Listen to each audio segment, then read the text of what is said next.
ఇచ్చి ఒరే నాయన ఇది పూజామందిరంలో పెట్టు అన్నారు. తాళపత్ర గ్రంథాలని పూజామందిరంలో పెట్టారు.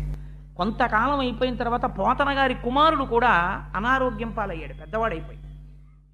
తన శిష్యుణ్ణి పిలిచి చెప్పాడు, ఒరే జాగ్రత్తరా, మా నాన్నగారు రచించుకున్నటువంటి భాగవతం ఆ మంజూషలో ఉంది అని. అందులోంచి 4-5 చెదపురుగులు బయటికి వస్తూ కనపడ్డాయి శిష్యుడికి. అప్పుడు ఆ శిష్యుడు తీశాడు మంజూష. తీసి చూస్తే అందులో ఆంధ్రీకరింపబడినటువంటి భాగవతం దొరికింది. ఇంత గొప్ప భాగవతం అని అప్పుడు తాళపత్ర గ్రంథాలకు ఎక్కించారు తప్ప ఆయన జీవితంలో ఎప్పుడూ కనీసం నేను ఇంత గొప్ప విషయాన్ని రచించానని ఆయన బయట చెప్పుకోలేదు. అది పోతన గారంటే. అంత నిరాడంబరుడు మహానుభావుడు. అటువంటి పోతనామాచ్యుల వారు ఒకానొక సందర్భంలో ఆయన మీద తీవ్రమైన ఒత్తిడి వచ్చింది.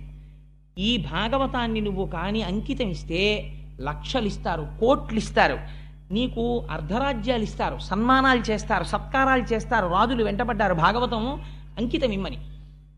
ఒకానొక సమయంలో పోతన గారు రాత్రి పలహారం చేసి పడుకుందామని వెడుతుంటే ఇంట్లో ఎక్కడో గజ్జెల చప్పుడు వినపడింది.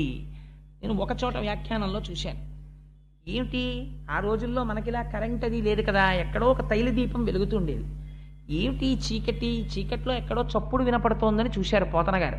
బహుశः అటువంటి దర్శనాన్ని పొందినటువంటి వ్యక్తి వేరొకడు లేడు. పోతన గారు పొందిన దర్శనం ఏమిటో తెలుసా అండి? ఏడుస్తూ కనపడింది సరస్వతీదేవి.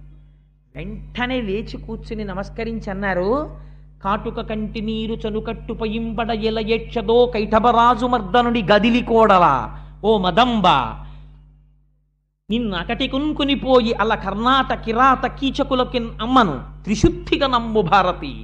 అమ్మా ఎందుకమ్మా అలా ఏడుస్తావు? కాటుక కంటి నీరు చనుకట్టు పయింబడ ఎలయేచ్చదో కైఠబరాజు మర్దనుని గాదిలి కోడలా ఓ మదంబ, ఓ హటక గర్భురాణి. అమ్మ కంటి కాటుక కరిగిపోయి వక్షస్థలం మీద పడిపోయేటట్టుగా నల్లటి నీరుగా ఏడుస్తూ నిలబడ్డావా?